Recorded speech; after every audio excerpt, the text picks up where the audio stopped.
Nigeria is on her way to self-sufficiency in sugar production, says Minister of Industry, Trade and Investment.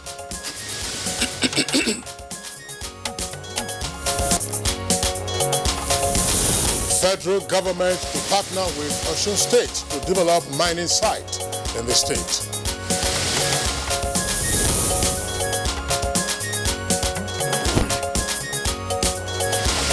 Economic and Financial Crimes Commission reacts to marking of ex-Abia State Governor's properties. And on Good Morning Nigeria today, we shall discuss financial transparency and open governance.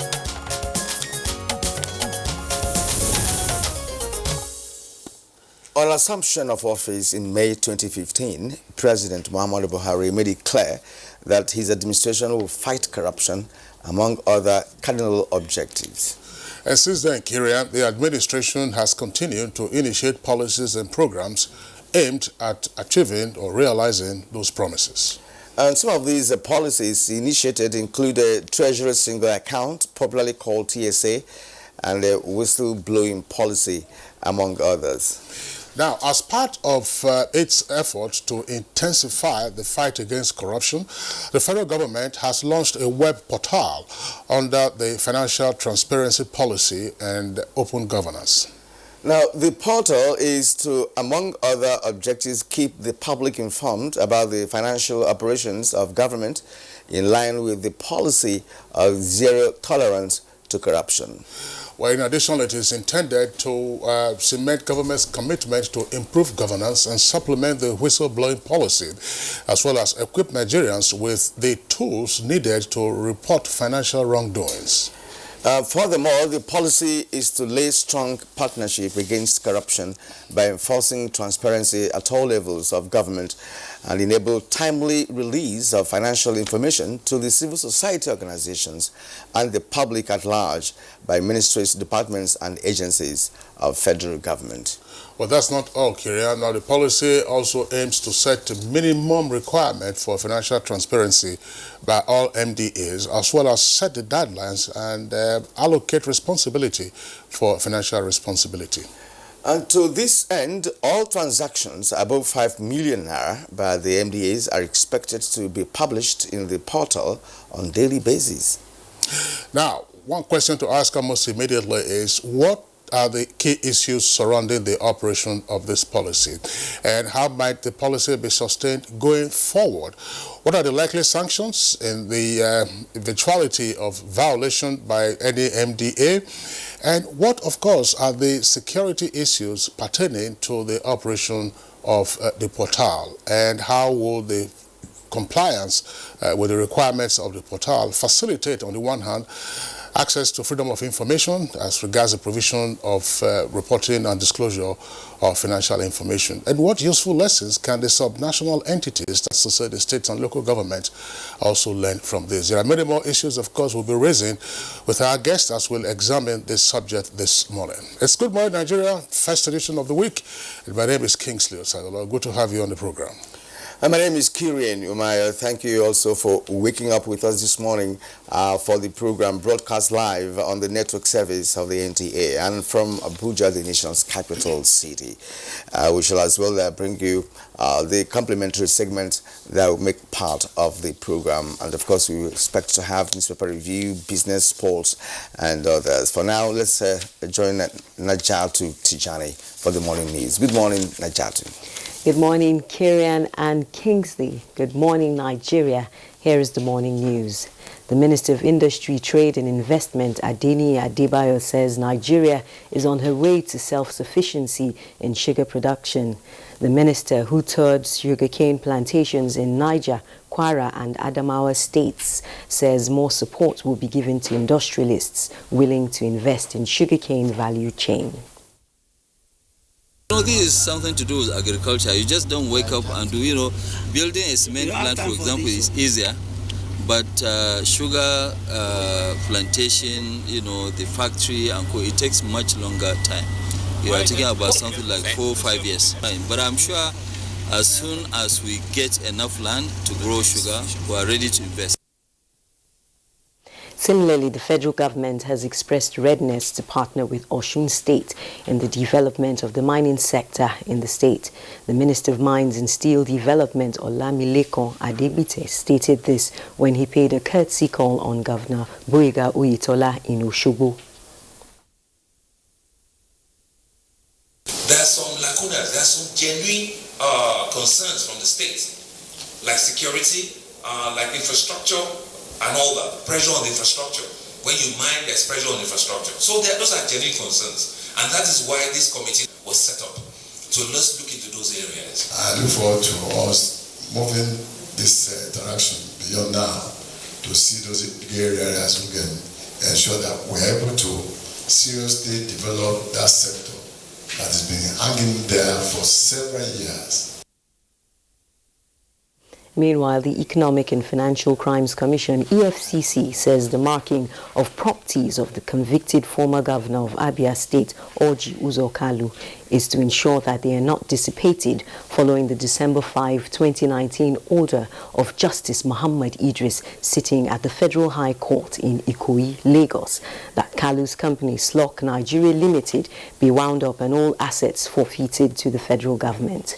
Kalu, who is the senator representing Abia North Senatorial District in the National Assembly, had been arraigned alongside his company, Slok Nigeria Limited, and Ude Odeogu, his Director of Finance and Accounts at the Abia State Government House, over an amended 39-count charge bordering on conspiracy and diversion of 7.65 billion naira from the coffers of the state. The court found him guilty and sentenced him to a 12-year jail term and the winding up of the company as provided by the law and all his assets forfeited to the federal government. Now, the longest United Nations climate talks on record finally ended in Madrid with a compromise. After 2 extra days and nights of negotiations, delegates agreed on a deal that will see new and improved carbon cutting plans on the table by the time of COP26 in Glasgow next year. All parties will need to address the gap between what science says is necessary to avoid dangerous climate change. Decisions on other issues, including the question of carbon markets, have been delayed till next year. Scientists say the world is now nearly 1 degree Celsius warmer than it was before widespread industrialization. And as the federal government intensifies efforts in the diversification of the nation's economy, former Nigerian President Chief Olusegun Obasanjo has praised Governor Udom Emmanuel's efforts in boosting agriculture in the state and has also called for privatization of the greenhouse project for sustainability. Chief Obasanjo gave the commendation when he visited the greenhouse project initiated by the Akwa Ibom state government. What the government is doing here is very good. I will only encourage the government that as quickly as possible it should be privatized. And contrary to rumors making the rounds that General Ibrahim Babangida has passed on, the general is very much alive and healthy. A statement by the general's media spokesperson, Prince Kasim Afebwa, notes that the general is full of life and in his bubbling mood at his hilltop Mina mansion. He prayed Allah to forgive those who wish IBB dead. Prince Kasim Afebwa said death, as an irrevocable end of all creation, will surely come to everyone someday at the appointed time and hour. To deliberately spread fake news and wish someone dead is to take humanity to another bizarre level. He also expressed his appreciation to those who took time to reach out to the family to find out the truth. The Vice President of Liberia, Senator Jewel Taylor, says Africa and its leadership should execute humane policies and activities that will propel the people to accomplish great strides for themselves and the continent. Mrs. Taylor was speaking while flagging off the third and final dry run of the 2019 Carnival Calabar with its theme titled Humanity. Africa wants, that's what the young people want to hear, that their countries will take care of them, that they will not have to go across the seas and die in the rivers, that jobs will be provided when they finish school. So this is what this story is this year, taking our humanity back and behaving as if we are humans and not as animals. Let us start the agenda setting. of putting humanity at the forefront of all our endeavors, be it business or politics. If humanity is your key. About your heart, not about your height. Sometimes I get discouraged going for training and all that. Sometimes I trek, and that is what every person that knows where he or she is going has to do, to play along with the challenges and make sure you overcome it. I am grateful for the platform Nestle is giving to young athletes like me. My name is Regina Donano, and this is my journey. Nestle, good food, good life. 20 years of travel and counting. 20 years of promoting tourism in Africa and diaspora. Over 3 million kilometers traveled. Over 30 African countries visited. Explored the diaspora in 4 continents. Connected over 100,000 happy tourists to Africa. Reached over 50 million homes. Igniting smiles across Africa and beyond. As Goge Africa turns 20, we thank you and invite you to join us in the quest for 20 must-visit destinations in partnerships with the largest TV network in Africa, the NTA, Ministry of Information and Culture, Ministry of Transportation, Studio 24, Delta Airline, Toll Brokers International. You too can still be a partner. Call the numbers on your screen or info@gogeafrica.tv. Goge Africa, celebrating 2 decades of heritage, travel and tourism. Irresistible and nutritious. Delicious. Oh, original. Everybody chop. Everywhere.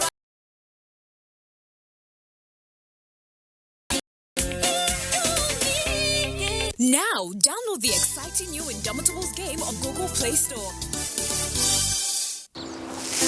Treat your family to a cereal that's made from the natural goodness of maize and soya protein and specially combined with Grain Smart, a smart combination of vitamins and iron.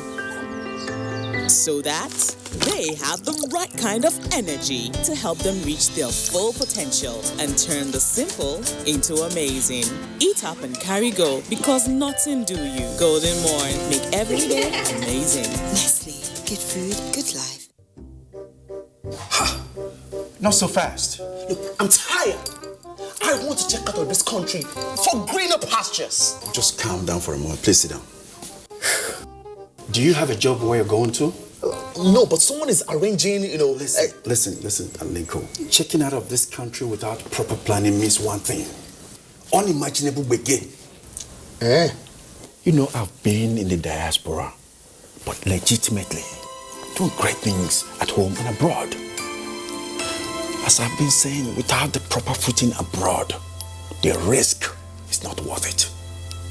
Listen, Alinko, it's better to be home than be trapped abroad or even end up in prison.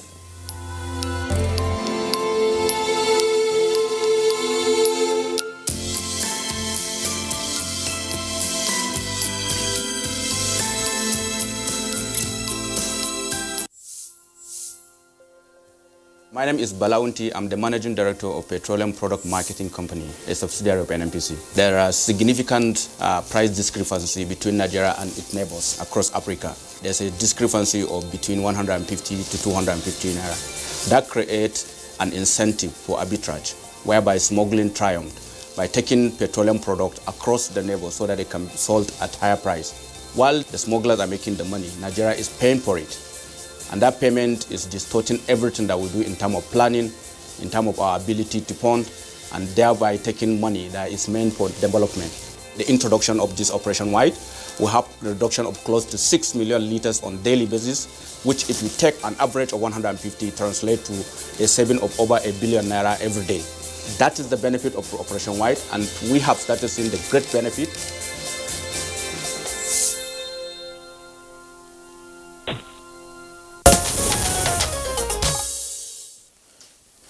And you're watching Good Morning Nigeria on the network service of the NTA.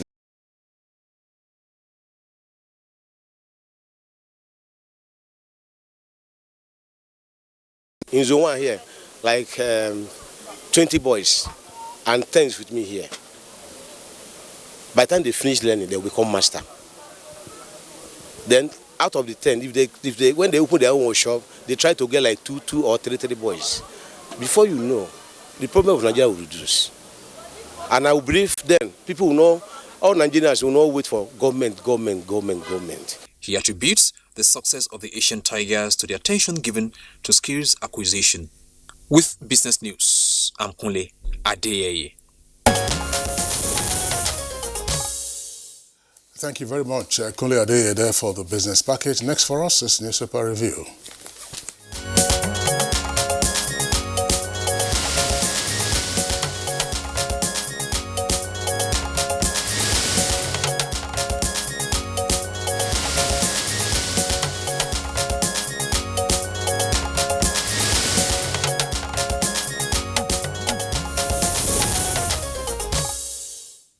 And here we have Bayo Atoyebi with us for the analysis. Bayo, good morning and welcome. Good morning, Killian.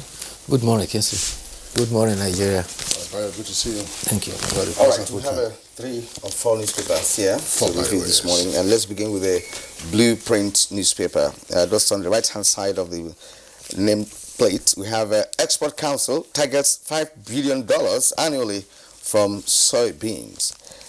It's on page 13, and just below that, all are urged to respect Nigeria's sovereignty. All urged to respect Nigeria's sovereignty. That's on page 14. I hope that is well written. Now below the nameplate, we have Yuletide. Cleric cautions transporters on fare hike.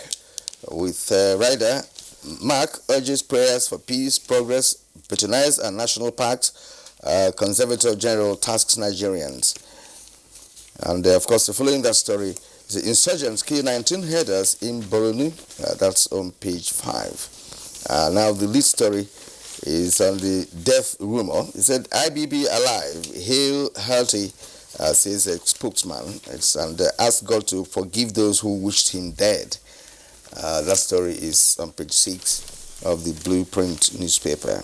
And of course, the photo story here shows a cross-section of graduates from Nuri Queen Islamic Foundation during their 2nd annual Quranic graduation in Abuja just yesterday. And of course, at the bottom of the Blueprint newspaper, we have some other stories there.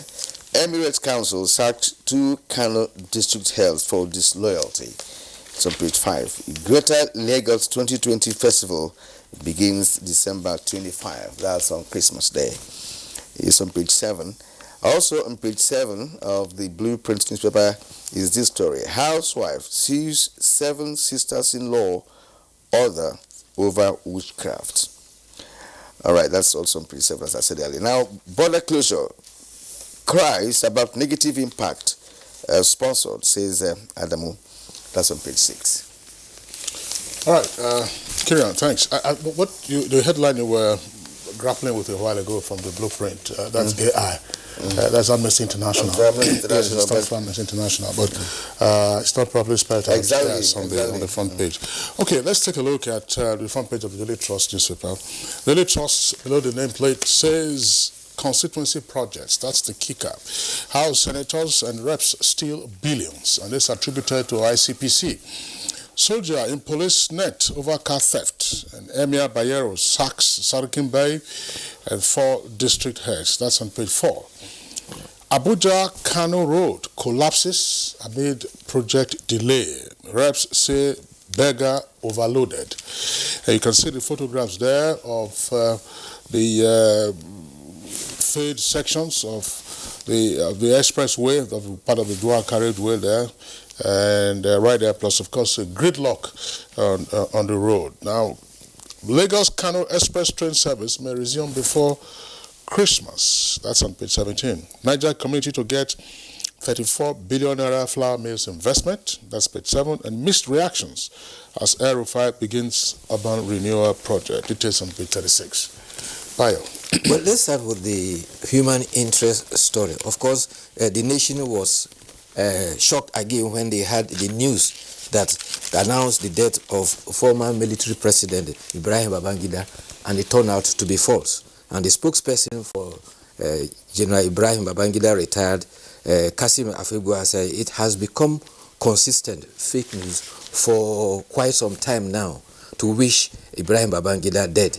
The fake news bill will be a suitable response to this category of fake news that is being carried by whoever their sponsors are. He says, may Allah forgive those who wish Ibrahim Babangida dead. He said, God is the giver of life and the taker of life, and death is irrevocable, but to deliberately spread fake news and wish someone dead is taking humanity to a bizarre level. The spokesperson said that this is about the third time this year that they are wishing the former military president dead. He says that the shame is on those who are faithlessly carrying out such information. The Independent Corrupt Practices and Other Related Offences Commission says members of the National Assembly are stealing billions of naira in the name of constituency project. In a report, the ICPC traced 424 projects from 2015 to 2018, and within this year alone, they traced between June and August 2019, they traced constituency projects in 12 states and the Federal Capital Territory. And guess what? What did they find? They found duplicating of contracts using the same description, using the same narrative, using the same amount, using the same location, and also awarded by the same agency. The investigation of the ICPC was made by the chairman, Professor Owasanwi, and alleges that lawmakers did this to first bring the amount within approach of the threshold of the agency that is allocated. That is to say, if the sum is beyond that agency, it will have to go to the Ministerial or Federal Executive Council. To avoid that, they make sure that the allocation is within the threshold of that ministry. And many of such allocations are provided for capacity building and empowerment with projects, which are, according to them, is a conduit for embezzlement of funds, and it is very difficult to trace. And so what measures have the ICPC taken?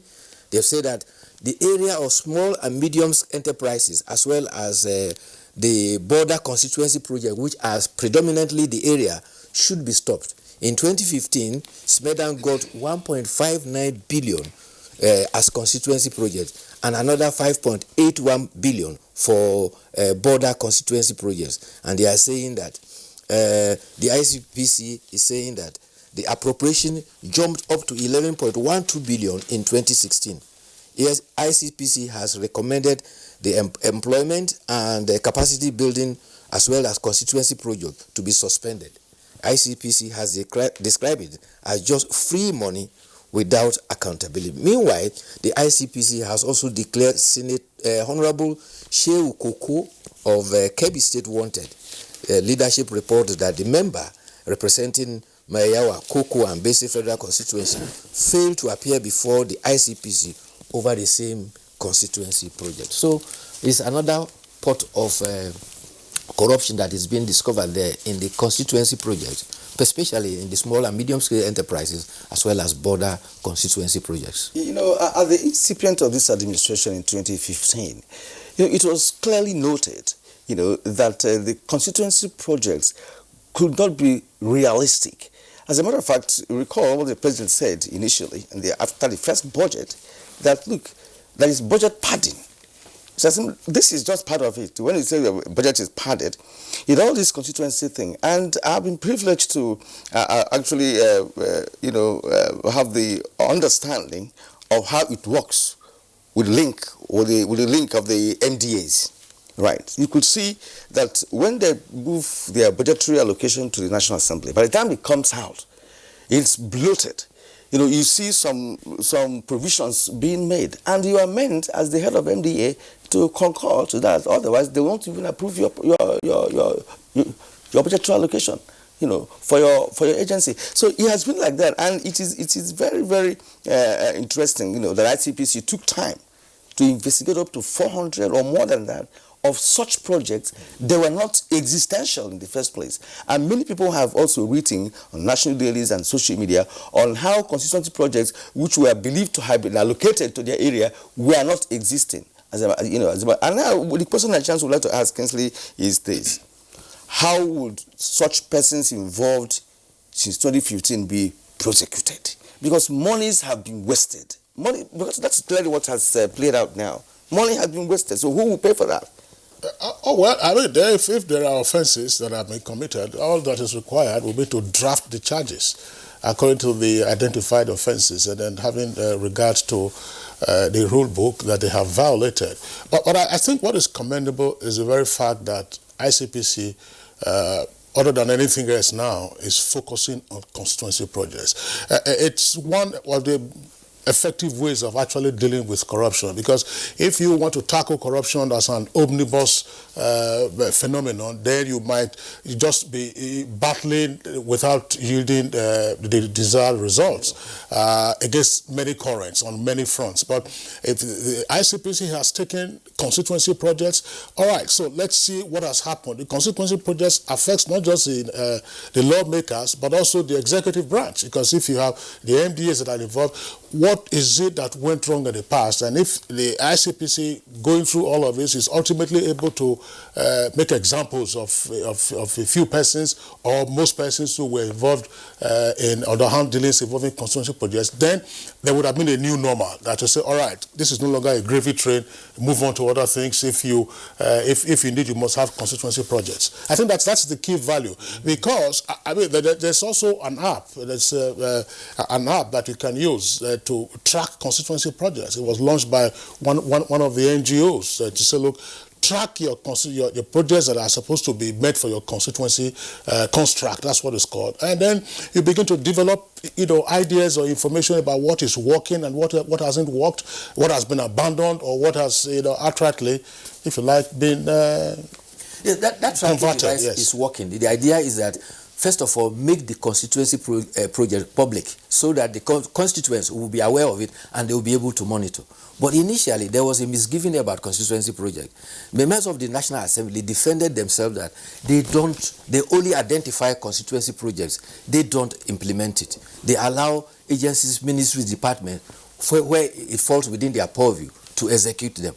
But the discovery of ICPC is that it is the voice of members of the National Assembly and also the hand of some of them, perhaps not all of them, that are also involved. But the recent development, there was a proposition on the National Assembly that a certain percentage will now be set aside annually as a percentage for constituency project. That will come by way of a bill, and by law, a certain percentage will go for constituency project. What that means is that those who are proposing that will now pass that through the clerk of the National Assembly to the Federal Ministry of National Planning, so that it will be part of the budget and it will go through scrutiny by the executive. Now, and at the end of the day, before it will now come back to the National Assembly. So we will have some measure of checks and balances. But the main question is, what is the need for constituency projects? You see, we have a political structure. We have tiers of government. We have arms of government. And they're all the activities are purely developmental in nature. Right, is provision of infrastructure or some social services required by society to exist. That is all what it's all about. All the members of National Assembly came from constituencies, we agree. And at the subnational level, we have houses of assembly who are also from those constituencies as well. And in the local government area, we also have councillors who are from those constituencies. Therefore, if we now allocate funds specifically for constituency projects at the national level, what will be those people at the subnational level be doing with their own funds meant for development? For instance, if a senator comes from a central district, he has a member of House of Assembly who comes from there, and a councillor from the same area. Now, what are you providing? Is it water you want to provide? What will be the National Assembly, House of Assembly, rule? So the thing is that, like ICPC noted, that there's a duplication of even the projects from the national level. So it's a conduit pipe, as the ICPC, pointed out. I think what is important is for the ICPC to be relentless. Yes. In pursuing the whole issue of constituency projects, and whether those constituency projects have delivered the value they were intended originally to deliver. Exactly. We shouldn't throw away the baby with the bathwater. The intendment of the constituency project is that when the Federal Executive Council makes its own proposition for budgets and development, the legislators who are elected and representatives of their people must also make their impact through proposed developmental projects. But it must not be seen to be what the ICPC is. There's the other story with regard to the former head of state, who was styled military president, General Ibrahim Babangida, about the unfounded stories, regarding his health condition, or indeed he's been alive or otherwise. The story has been debunked. In fact, we had it in our bulletin this morning. Stories of this nature do pop up from time to time, so that let no one mistake it for the fact that it's a phenomenon of social media. If you recall, 30 years ago, 1989, there was an alarm, a false alarm, that Dr. Nnamdi Azikiwe had passed on. A number of prominent media organizations took that story, and it turned out to be fake news. 1989. Dr. Nnamdi Azikiwe went on to live for another 7 years before he passed away in 1996. Part of the problem why such fake news come is because there are information from, because in Zeke's case, it was a close friend who was visiting the hospital, where he was at the time, that brought the information. So many people thought perhaps for it to come from this person, look, this is real. So they have to also check those who work, within the... It could be that... who are related to the persons concerned. It could very well be that perhaps there was some critical condition at some point. But unless and until the medical doctor certifies that this is the reality, then nothing should happen. And it's a bit distressing, to the general and the family, because 10 years ago this month, that was when his wife, the Nigeria's former First Lady, Miriam Babangida, passed away. She passed on in the U.S. It's distressing because apart from Dr. Nnamdi Azikiwe, and that information was broken by Dr. K.O. Mbadiwe, the same thing was said about former President Shehu Shagari before he eventually passed on. I think almost on 3 occasions they announced his death, and he was still alive. And this time now we're having the turn of former President General Ibrahim. Military president. Okay, let's go through Daily Sun. Let's go to briefly. Auditor General uncovers concealment in MDAs. That's on the right-hand side of the nameplate of Daily Sun. Now, below that, that's of course the lead story. Rumble in Senate over 50 billion naira constituency projects fund. Lawmakers protest exclusion as 37 billion naira earmarked for renovation of National Assembly complex. Of course, how to rescue Leah Sharibu, others in Boko Haram captivity, abducted lecturer tells a story. And that's, he says, insurgents kill 19 herders on pages 39 and 43 is where we get that story. Our plan to resuscitate Ajaokuta Steel Company, says federal government. It's on page 10 of Daily Sun. Okay, I want to take the editorial. It's coming from the Punch newspaper, and it's at page 34. Punch editorial says, waste in proliferation of specialized universities. In part, the editorial argues that there are 43 universities owned by the federal government. And what is obvious is that the latest specialized universities of this regime will sooner than later be made in degenerate conditions like the older institutions. It argues that lack of basic facilities such as water, electricity, sufficient lecture halls, outdated libraries, etc., which define university education here, are bound to worsen with these needless specialized universities. That's finally, Nigeria's present dire financial situation does not justify these universities' existence. Well, before I go to the editorial, Kieran just read about the Accountant General discovering some funds that have been stocked somewhere.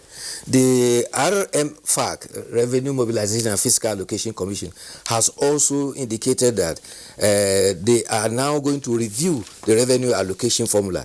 It is also to review the nation's political office holders, their remunerations.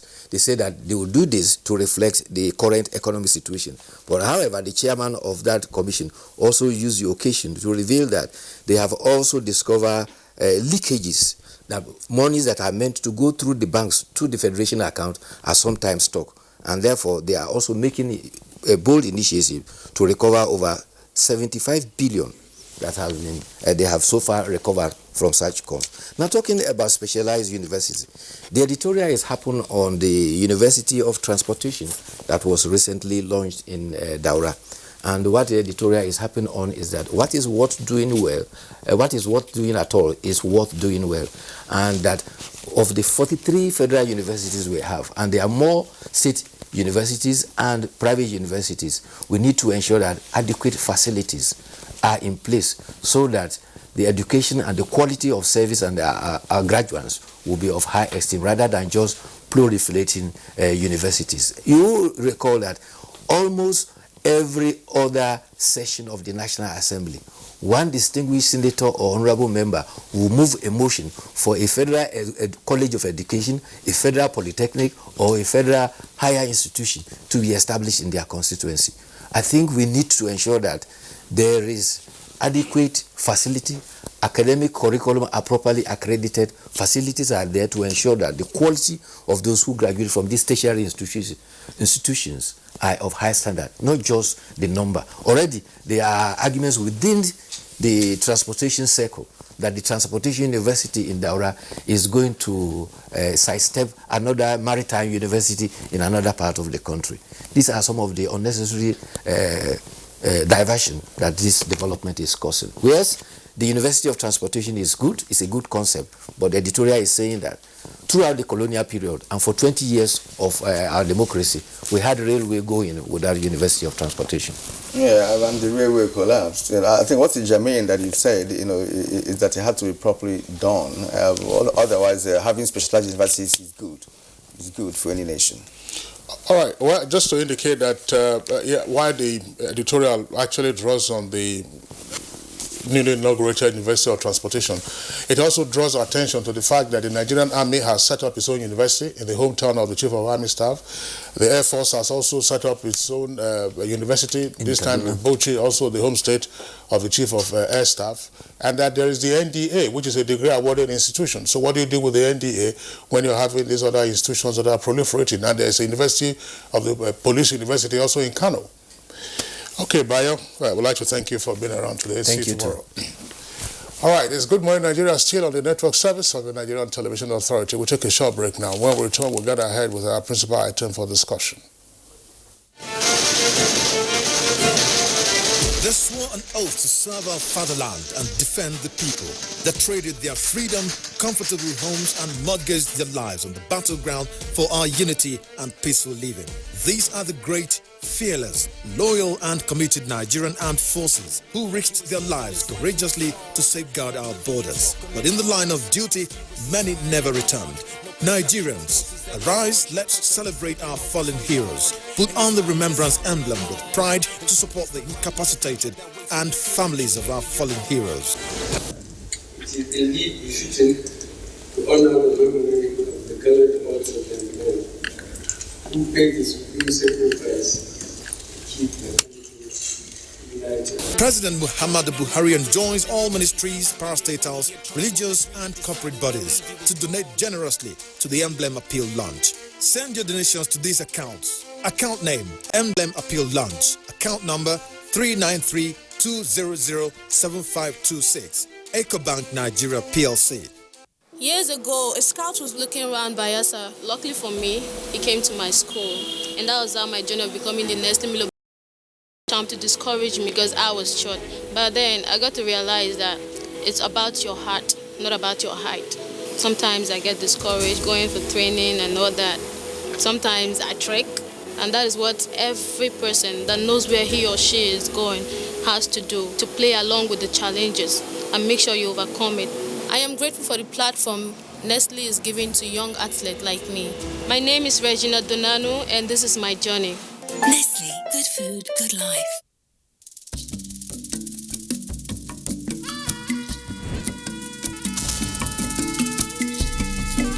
Meet the dreamer. Meet the stylish. Meet the bold.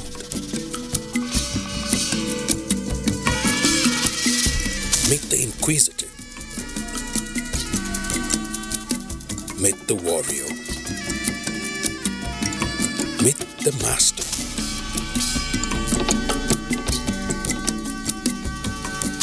Meet the realist. The challenge is coming.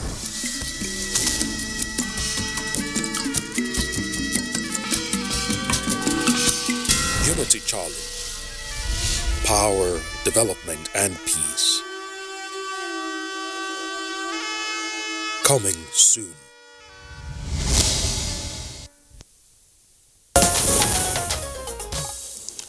Now, as a prompt for our discussion this morning, let's bring in Chimobi Walter Anaji with this background report.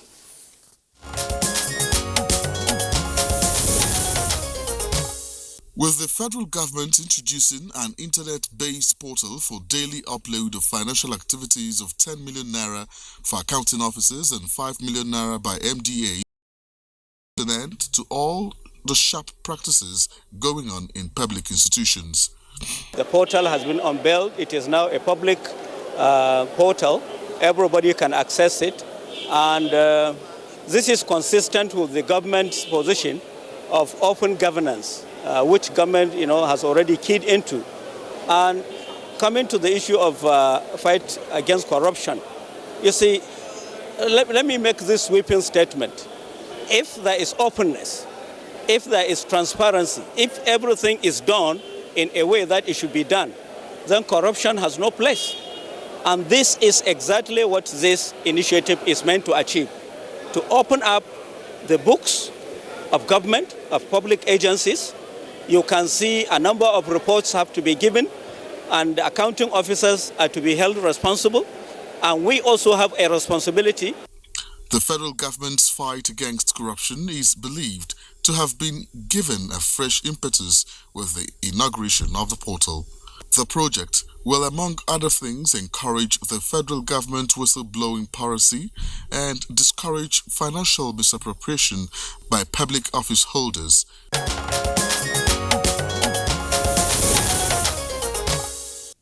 Thank you very much, Chimobi Walter Anaji, for that background. Of course, we have guests here with us in the studios as well as at two of our network centers to discuss this issue in further detail. First, let's welcome Professor Mohammed Menama, who is President, Association of National Accountants of Nigeria, ANAN. Professor Menama is also former Vice Chancellor, Nasarawa State University at Kefi. Prof. MNI. Good morning. Good morning, sir. Good morning, Nigerians. Okay. Also here with us in the studios, we would like to welcome Honorable Mohammed Tahir Monguno, Chief Whip, House of Representatives. Honorable, pleasure to have you with us on the program. Thank you very much. Good morning, Nigerians. And we also like to introduce Emmanuel Anyebunam. Anyebunam is the Director, African Center for Parliamentary and Constitutional Studies. It's a pleasure to have you this morning. Thank you so much.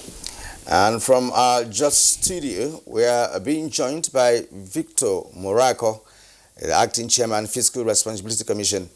Good morning and welcome to the program. To be here. Good morning, Nigerians. All right. From our Kano studios, we have another guest who is joining us, Mohammed Sani Abdullahi. Mohammed Sani Abdullahi is a former commissioner in charge of planning and